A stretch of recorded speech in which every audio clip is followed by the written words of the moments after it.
అందరికీ నమస్కారం. అను కథలకు స్వాగతం, సుస్వాగతం. ఈనాటి మన కథా శీర్షిక ప్రేమ వెన్నెల. ఇది ఆకాశవాణి ద్వారా ప్రసారమైంది. తర్వాత గ్రంథాలయ సర్వస్వం అనే పత్రికలో కూడా ముద్రింపబడింది. అసలు భార్య మీద ప్రేమ ఉంటే ఎలా ఉండాలి అని తెలియజేసే కథ. భార్య అంటే పొద్దున్న లేచిన దగ్గర నుంచి అన్ని పనులు చేయించుకునే ఓ యంత్రంలా చూసే మగవారికి చిన్న చురుక ఈ కథ. సమాజంలో ఇలాంటి దంపతులను చూసి చూసి ఇలాంటి కథ రాయాలనిపించింది ఒకప్పుడు. ఇక కథలోకి వెళదామా. ప్రేమ వెన్నెల. ప్రపంచంలో ఎవరికైనా ఈ పేరు ఉందో లేదో తెలియదు, కానీ ఈనాటి మన హీరో పేరు మాత్రం దున్నేశ్వరరావు. పేరుకు తగ్గట్టే ఏది చేపట్టినా దాన్ని అంతు చూడకుండా వదలటం ఈయనకి ఏమాత్రం ఇష్టం ఉండదు. ఆ వేడి వాడి భరించటం పక్క వాళ్లకు తప్పదు. ఇష్టమున్నా లేకున్నా మనకెవరన్నా ఇష్టమున్న వాళ్ళు వస్తే వాళ్ళతో ఎక్కువసేపు గడపాలనుకుంటాం. అదే ఇష్టం లేని వాళ్ళు వచ్చినా వాళ్ళు దరిదాపుల్లో కనిపించినా తప్పించుకుపోవటం, అవకాశం కోసం చూసి పారిపోవటం పరిపాటి. అది ఇతరులకు సాధ్యమే, కానీ పాపం ఆయన జీవన సహచరికి ఈ పని అసాధ్యమే కదా. అందుకే తన పేరు కరుణ అయినా తన భర్త కరుణా కటాక్షాలు తన మీద ఉండాలని కోరుకోదు. ఎందుకంటే కరుణ అనే పదానికే దున్నేశ్వరరావు గారి డిక్షనరీలో తావు లేదు. నాగలి పట్టి పొలం దున్నుతాడు రైతు, మరి పంట పండించాలి కాబట్టి. అలాగే ఈయన ఏ కార్యం తలపెట్టినా పక్క వాళ్ళ మీద పడిపోతాడు. అలా వాలిపోవాలంటే ఈ కాలంలో ఎవరు దొరుకుతారు? ఇలాంటి విషయాల్లో జాగ్రత్త పడటంలో అందరూ తెలివైన వాళ్లే. కాకపోతే కరుణ మాత్రం పైవాడు రాసి పెట్టాడు కాబట్టి జీవితాంతం గోడల పర్మనెంట్ ఆసరాగా తనకు తెలియకుండా తానే స్థిరపడిపోయింది. కరుణ ఈరోజు ఎవరిదో ఒకరిది సంబంధం కుదిర్చేయాలి. నేను చూడమన్న ఫైల్స్ చూసి ఎవరెవరికి ఏది మ్యాచ్ అవుతుందో లేదో చూసావా లేదా? అది అడగటంలా లేదు, తన ఆజ్ఞను పాటించాలి అన్నట్లు ఉంది. ఇవేమీ పాపం ఆవిడికి వినిపించటం లేదు. తన భర్త నోట కరుణ అన్న పిలుపు వింటే మాత్రం ఆవిడికి ఎక్కడలేని దుఃఖం ఉప్పెనలా ముంచుకొచ్చేస్తుంది. ఒక పని మనిషిని పెట్టడు, ఇంటెడు చాకరీ తనే చేయాలి. అదీ కాకుండా మళ్ళీ ఈ పని. తనే సరైన వ్యక్తిని ఎన్నుకోలేకపోయింది. ఇక బయట వారిని ఒకరికి ఎలా ముడిపెడుతుంది? అలా చేసి వాళ్ళు బతుకున్నంత వరకు తనను తిట్టుకునే మహాపాపం ఎలా తలకు చుట్టుకుంటుంది? అయినా తప్పదు. ఆ పనేదో మీరు చేసుకోండి అన్న వినే రకం కాదుగా. ఎంతసేపు తను చెప్పాలి, ఇతరులు వినాలి. కాబట్టి ఈ రకంగా బలిపీఠానికి బలైపోయింది కూడా కరుణే. చెవిటోడి ముందు శంఖం ఊదినట్లు నా ప్రశ్నకు సమాధానం చెప్పవే? గట్టిగా ఆయన ప్రశ్నించటంతో ఈ లోకం వచ్చి ఏమన్నారు అని అడిగితే నేను చెప్పేదాని మీద ఆ మాత్రం శ్రద్ధ లేదా? మొగుడంటే గౌరవం లేదా? అమ్మో, ఇలా తిట్ల దండకం చేంతాడంత వినిపిస్తాడు. అదేమైనా హనుమాన్ చాలీసానా హాయిగా వినటానికి, మళ్ళీ మళ్ళీ వినాలనిపించటానికి. ఈయన ఎప్పుడూ నోరు తెరిచి మాట్లాడినా ఆ సంబంధాల గురించే. అది తెలిసిందే కదా, అదే అని ఉంటాడు. చూశానండి, వెళ్ళి తీసుకువస్తాను అంటూ అతని ఆఫీస్ రూమ్లో దూరిపోయింది. ఇంటి పనితోనే తనకు సరిపోతుంది. ఇక వీటిని చూసే తీరుబడి తన దగ్గర ఎక్కడుంటుంది? ఇంకా బట్టలు ఉతకాలి, వంట చెయ్యాలి. ఈయన వరండాలో కూర్చుని విసనకర్రతో విసురుకుంటూ కరెంటును ఆదా చేసే బదులు ఈ ఫైల్స్ తను చూసుకోవచ్చుగా. దాంట్లో తలదూర్చే పనే లేదు. ఏదో రోట్లో తలపెట్టినట్లు ఆ పాటలన్నీ తను పడితే ఈయన ఎంతో కష్టపడి ఆ పని చేసినప్పుడు బిల్డప్ మాత్రం ఇచ్చేయటం బాగా తెలుసు.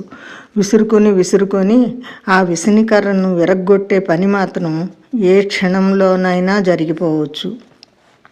డబ్బులు ఎందుకు సంపాదించుకుంటాం? సంతోషంగా బతకటానికి కదా.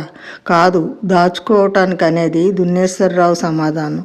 వెళ్ళేటప్పుడు ఏమైనా పట్టుకెళ్తామా? లేదే. కానీ మంచి పనులు చేస్తే పుణ్యం వస్తుందంటే మాత్రం వినే పనే లేదు. మళ్ళీ జన్మ ఉంటుందో లేదో తెలీదు.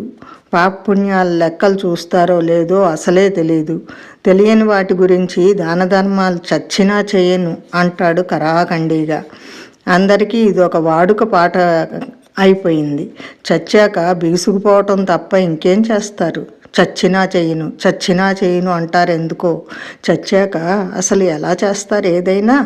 ఆమె అంతరంగం విసుక్కుంటోంది. పైన ఫైల్స్లో కాగితాలు తిరగేసింది. ఇద్దరు లావుగా ఉన్న వాళ్ళ ఫైల్ తెచ్చి దున్నేశ్వరరావు చేతిలో పెట్టింది. ఇక వాళ్ళని పట్టుకొని ఒప్పించేసి వస్తాడు. వాళ్ళు ఎన్ని వంకలు చెప్పినా సరిచేసేస్తాడు. ఆ సామర్థ్యానికి ఏమీ తక్కువ లేదు. ఈయన చేసే పనులు చూస్తే కుక్కతో ఒక వంకర కూడా సరిచేయగలడేమో అనిపిస్తుంది కరుణకి. మరి నేను వెళ్ళిరానా అడిగాడు ఆమెను. ఏదో తను అంటేనే వెళ్ళేట్లు, కాదంటే ఆగిపోయేటట్లు. అడగటం బాగానే అడుగుతారు అని మనసులో అనుకొని బయటకు మాత్రం మీదే ఆలస్యం అంది. ఎప్పుడు బయటికి పంపించేద్దామా మొగుళ్ళను అని చూడటం మీ ఆడవాళ్ళకు బాగా ఎక్కువైపోయింది అని కండువా భుజం మీద వేసుకొని బయలుదేరాడు. పంపేస్తే వెళ్ళిపోయే రకాలైతేనేగా మీ మగవాళ్ళు మా ఆటలు సాగటానికి. మాటలకు మాత్రం ఏం తక్కువ ఉండదు అనుకుంది మళ్ళీ మనసులోనే. అదే బయటకు అంటే మళ్ళీ రామరావణ యుద్ధం ప్రారంభమవుతుంది. వెళ్ళటానికి బ్రేక్ పడుతుంది. ఈయన బయటికి వెళ్తే ఇంట్లో పని అన్నా ప్రశాంతంగా చేసుకోవచ్చు. ఈయన ఉన్నంతసేపు తాడు బొంగరం ఒకళ్ళ చేతిలోనే ఉన్నట్లు ఆయన చుట్టూ తిరగటంతోనే సరిపోతుంది. మంచినీళ్ళ దగ్గర నుంచి మూతి తుడుచుకోవటానికి తువ్వాల దాకా తనే అందించాలి.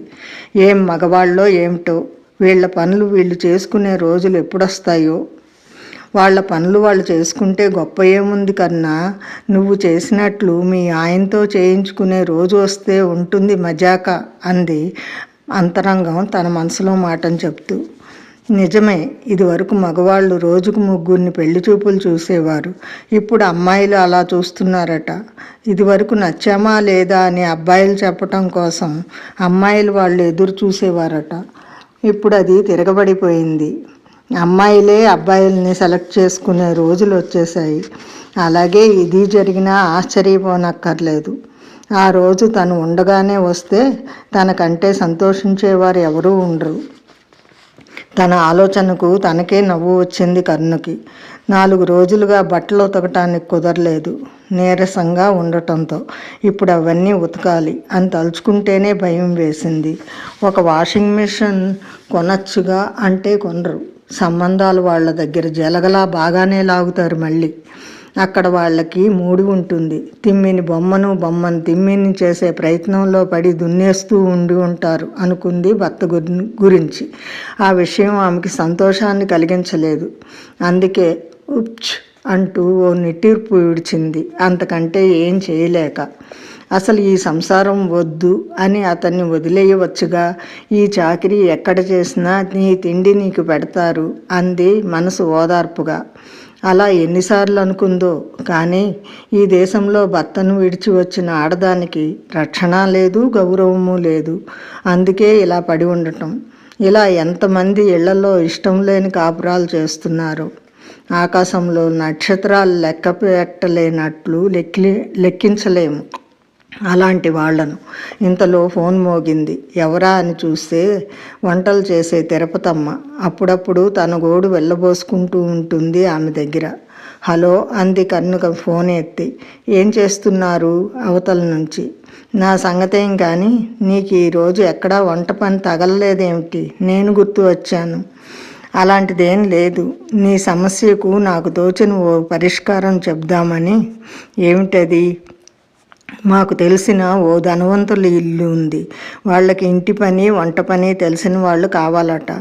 చాలా గౌరవంగా ఇంటి మనిషిలా చూస్తారు. బాగా డబ్బులు ఇస్తారు, గది ఇస్తారు, ఉచితంగా తిండి కూడా పెడతారు. మీ ఆయన్ని బెదిరించటానికి ఈ అవకాశం చాలు కదా. నీకు కాస్త వెసులుబాటు ఆలోచించుకొని ఈ అవకాశాన్ని వినియోగించుకుంటారని, మంచివారని ముందుగా నీకే చెప్పా. నిజమే తిరుపతమ్మ, పుణ్యం కట్టుకున్నావు. ఇలా చెప్పి వాళ్ళ దగ్గరికి నన్ను తీసుకెళ్ళు. 1 నెల నేను సుఖపడి వాళ్ళని సుఖపెట్టి మా ఆయన్ని నా కాళ్ళ దగ్గరికి తెచ్చేసుకుంటాను. సరే, సాయంత్రం వచ్చి తీసుకువెళ్తా అంది ఆవిడ. మంచిది, నాకు థ్యాంక్స్ అని ఫోన్ పెట్టేసింది. ఈ వార్త ఆమెలో కొత్త ఉత్సాహాన్ని నింపేసింది. అప్పటిదాకా ఉతకాల్సిన బట్టలను చూసి నీరసం తెచ్చుకున్న ఆమె అరగంటలో టపాటపా ఉతికి పారేసి తాడు మీద పడేసింది అతి సులువుగా. మిగతా పనులు కూడా చక్కబెట్టుకొని తిరుపతమ్మతో అక్కడికి వెళ్ళి పనికి కుదుర్చుకొని వచ్చేసింది. నెలకు 5,000 జీతం. అక్కడే ఉండిపోతున్నందుకు అంత ఇస్తున్నామని చెప్పారు. ఇంకా ఈ విషయం ఆయనకి ఎలా చెప్పాలి? అదే ఆమె ఆలోచన.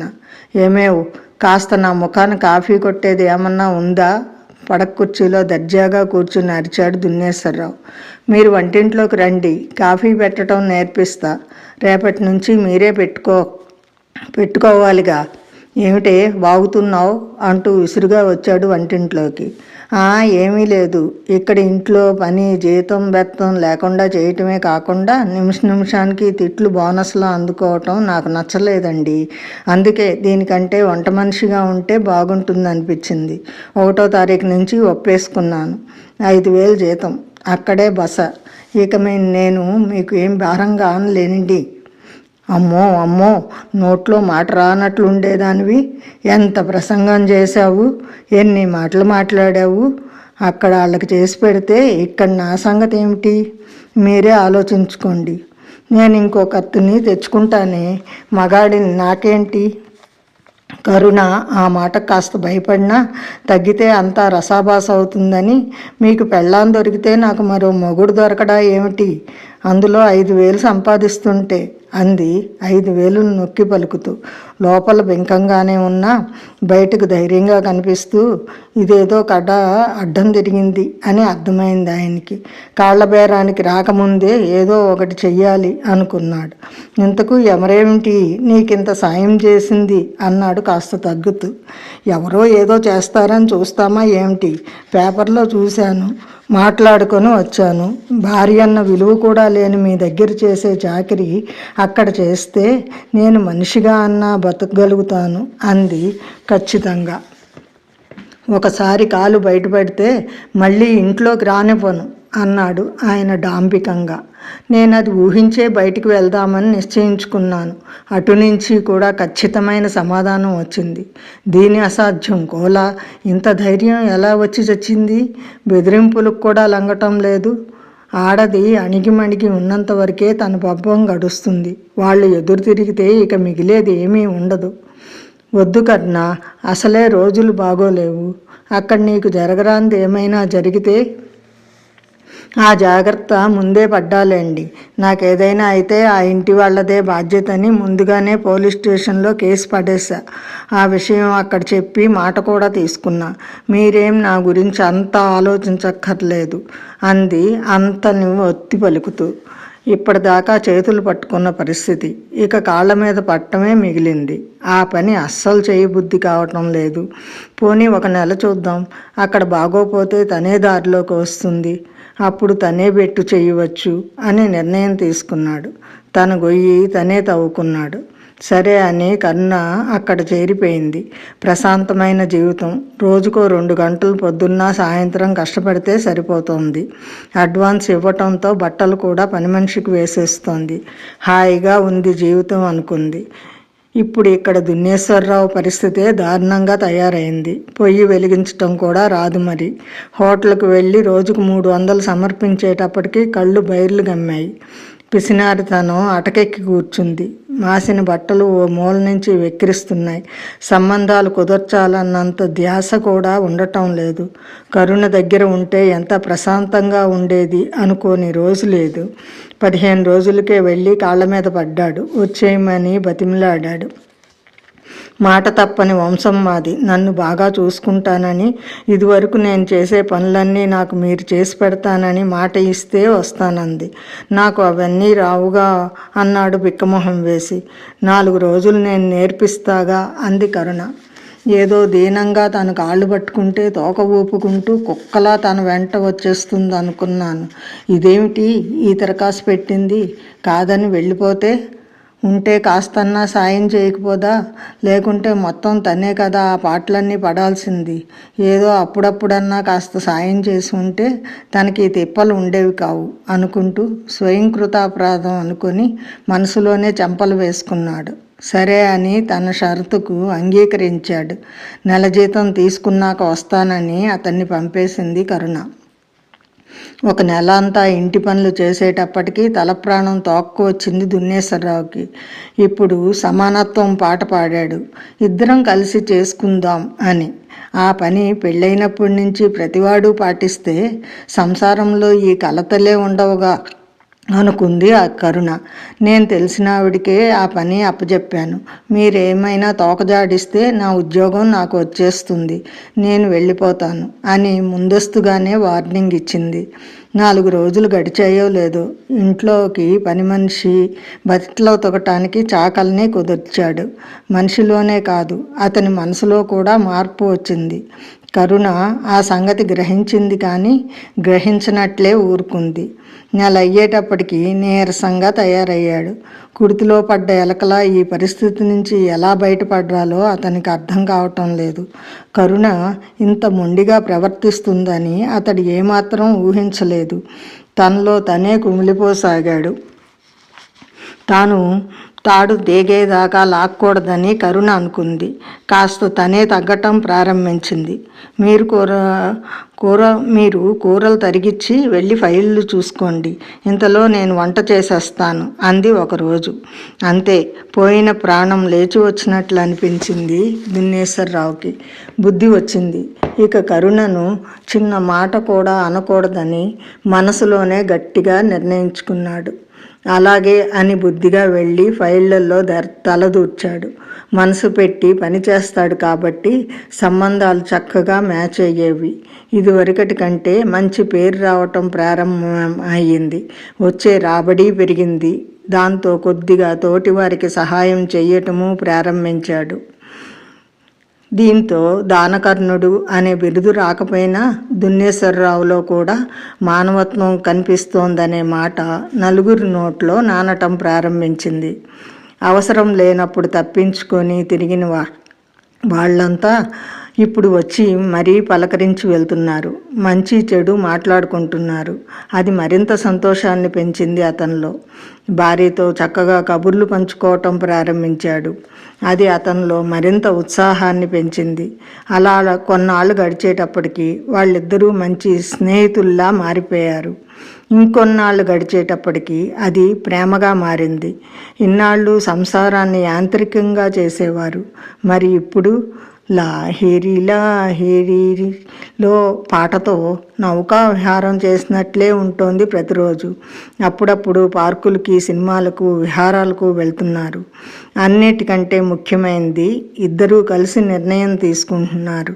ఒకవేళ ఒకరు ఏమైనా చెప్పినా మరొకరు దాన్ని ఒప్పుకుంటున్నారు. అంతా సామరస్యమే. ఇంకా అప్పుడు గొడవలకు స్థానం ఎక్కడుంటుంది? ఇంటి నిండా నవ్వుల పువ్వులే, రోజూ సరదా కబుర్లే. జీవితం పచ్చటి పరుపులా కళకళలాడుతోంది. సరైన దాంపత్యం అంటే ఇలాగే ఉండాలని అర్థమైంది ఆ జంటకి. తమని ఆదర్శంగా తీసుకొని తమలా మరిన్ని జంటలు మారాలని, వివాహం అంటే భయపడే ఈనాటి యువకులు ఇష్టంగా పెళ్లికి ముందు అడుగు వెయ్యాలని మనస్ఫూర్తిగా కోరుకున్నారు ఆ దంపతులు. అది గమనించిన నీలాకాశంలో చందమామ ఆ జంట మీద మరింత ప్రేమ వెన్నెలు కురిపించాడు. ఆ వర్షంలో ఆ జంట ఇక ఎప్పుడూ తడుస్తూనే. ధన్యవాదములు. మీ యలమర్తి అనురాధ, అమెరికా.